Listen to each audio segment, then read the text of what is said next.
आपने आसन को जीत लिया है। और फिर आप कितने भी 3.5 या 4, 6 जितने घंटे चाहे आप एक आसन पर बैठ सकते हैं। तो कहा पहला नियम है आसन को जीतो। दूसरा, जित श्वासो, श्वास को जीतो। अब श्वास को भी एकदम जीतोगे तो पहले तो जीत ही ना जाएगी, और जीत गई तो सीता ही राम हो जाएगी। हाँ,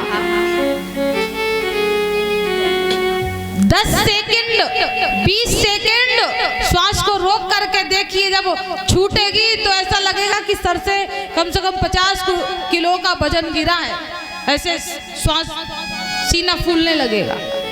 तो ये भी अभ्यास से महात्मा लोग श्वास को जीत लेते थे और सालों समाधि में रहते थे और उनके शरीर का कुछ बिगड़ता नहीं था। जित संगो, देखो श्वास न जीत सको चलेगा, आसन न जीत सको चलेगा, पर संग को जीतो और न जीता तो नहीं चलेगा।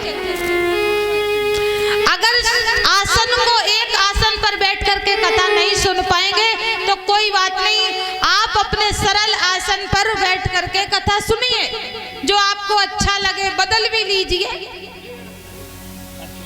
श्वास न जीतो कोई बात नहीं, साधारणतया बात कर रहे हैं, लेकिन संग को आपको जीतना पड़ेगा।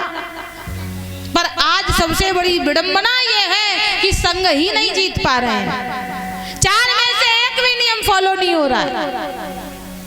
संग कैसे जीतना है तो बताया कि अगर आप पूजा पाठ हवन सत्संग में बैठ गए हैं, फिर चाहे कोई आ जाए, चाहे कोई बुलाए, पर आप को छोड़ करके जाना नहीं है। तब आपका संग जीता हुआ माना जाएंगे।